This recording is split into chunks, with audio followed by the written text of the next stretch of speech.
Hello everyone, and welcome to game number 4 in our best of 5 series, the first one of those we've had during our 2v2 tournament between Saberman Gaming, Gameslayer, and Cubit32 Veivi. 2 and 3 going to Gameslayer and Saberman at this point in some very similar games. Oh yeah, and that is where we're in fact going to see the very first found, no big surprise there. Saberman making sure to hop into the really strong iron water tiles right next to the aluminum as well. Could be quite nice, but Veivi gets a solid spot too, especially depending on exactly how many resources he managed to knock down with that. Doesn't look like a huge number, but he is still going to have decent iron production going on over here. Might have wanted to rearrange just slightly. He can't get the best adjacency he would like, but it should still go reasonably well for him. Saberman, once again, just 6 steel mills, exactly what we expect to see out of him. Let's go check where our expansives have managed to locate themselves. So Gameslayer, once again, he has got solid adjacent aluminum, and he has taken a very close geothermal plant, or geothermal location right away. He will be able to connect that up to his headquarters and get that superconductor bonus if he wants it and can push to it. Cubit also has an adjacent geotherm this time.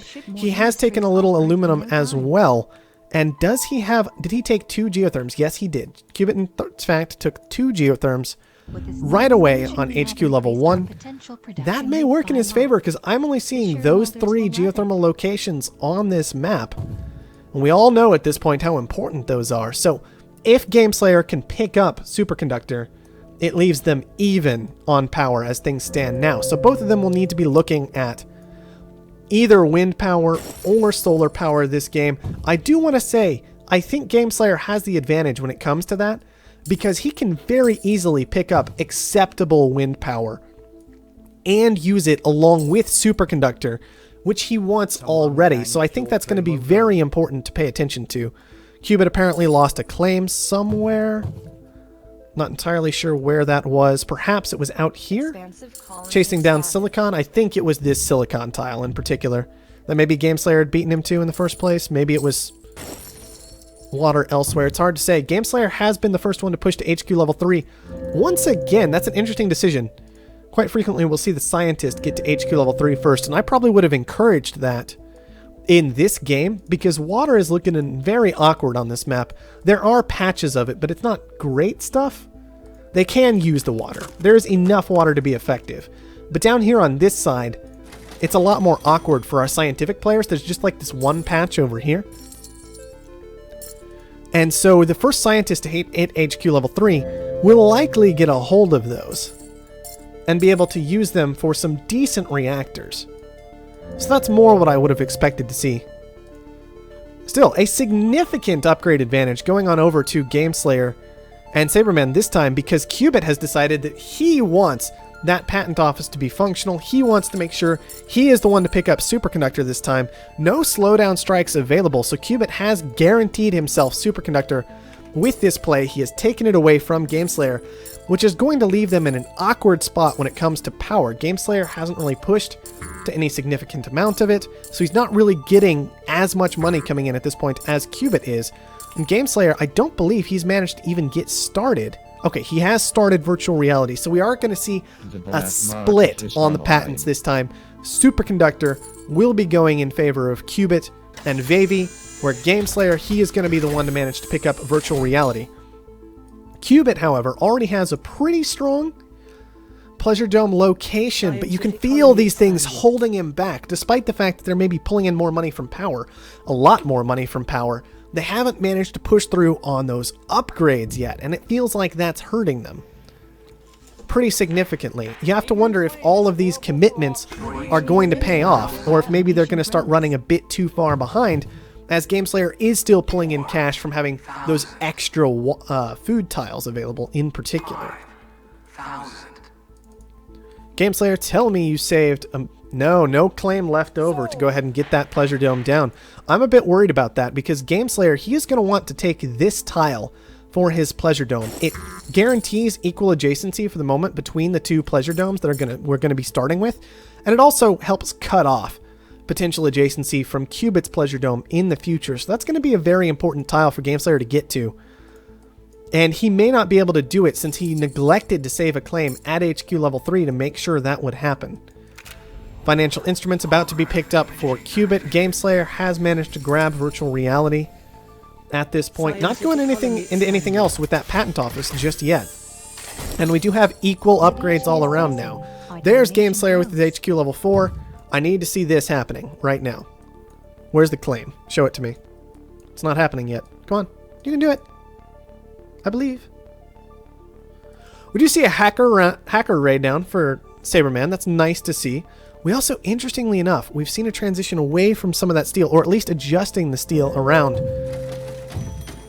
in response to having gotten these Chem Labs down, and those are making pretty solid money. I definitely like the Chem Lab move, considering that we had 2 patent offices down almost right away this game. So the Chem Labs managed to stay pretty strong. However, without reactors down to go with them, I'm still a little bit concerned about it. We'll have to see how it ends up playing out. Both scientists also have taken some elemental quarries to help out with their carbon production. And where is that mutiny? Expansive colony expanded. Over on the Silicon. Well, Silicon's pulling in good money. No doubt about that. Cubit and Veivi already had a fair amount of Silicon production over here from these adjacent low tiles. But obviously, taking away that Silicon, that's just going to be more and more in their favor. Would not mind seeing pirates in response to this, just try and take away a fair amount of that as you can. Maybe force the cell down before they would like to do it. But still, not a bad thing. Not a bad thing for Cubit to have pulled off. Upgrades are equal once again. Cubit, I'm still thinking, is pulling in a lot of money from power that Gameslayer is just not getting this game. He has $15,000 in debt. He never committed, despite the fact that he didn't have any debt at the start, to actually putting down those power buildings that I think he quite desperately needed. And so I think just that slight edge, you can see it's pushed Cubit up to HQ level 5 first. Cubit has managed to keep his patent office running this entire time. He's picked up financial instruments, superconductor, perpetual motion, and he's moving into thinking machines. Those are some very, very, very valuable patents. Whereas Gameslayer, he's relying on water engine, which is a very strange patent we do not see very often. Because one could just pick up teleportation and ignore almost all the water prices completely. And virtual reality, and now his patent office is sitting idle. He's not trying to move into anything else. And so that kind of indicates to me that Gameslayer is just running behind at this point.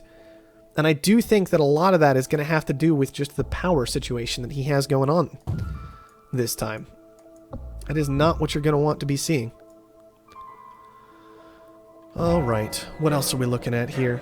Shortage on steel, that's an interesting one.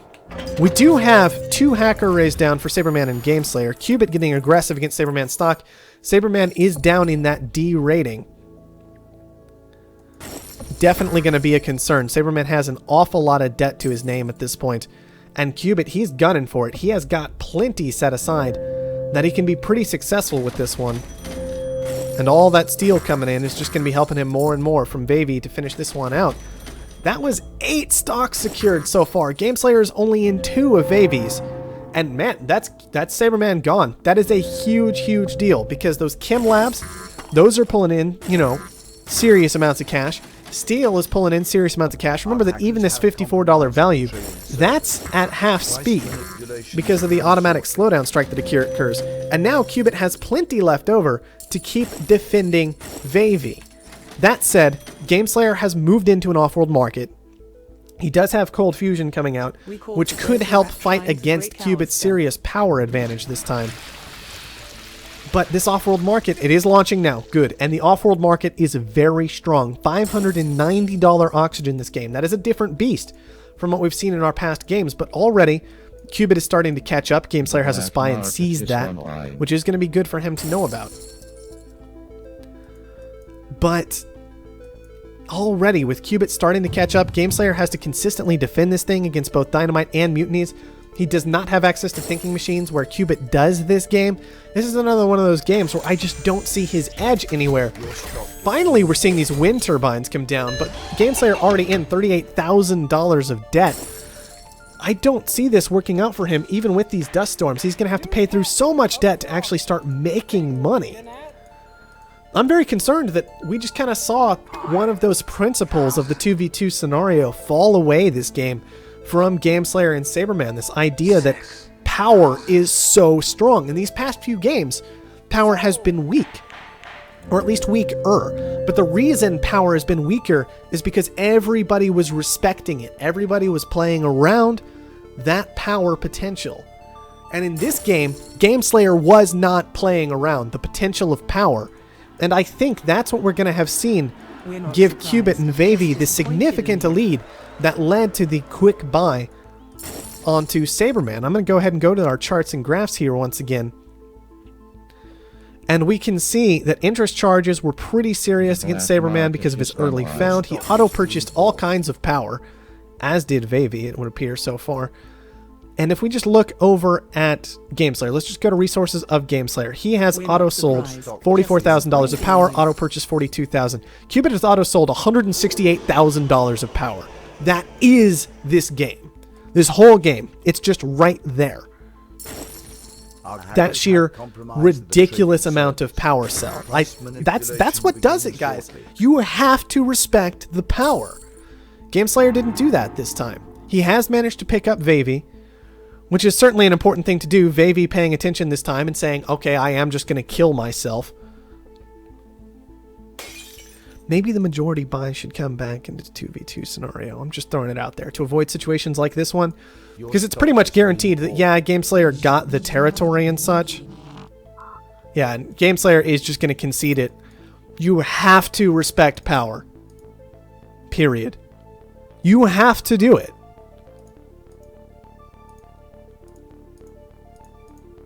We've all seen that power is such a ridiculously powerful resource in this game.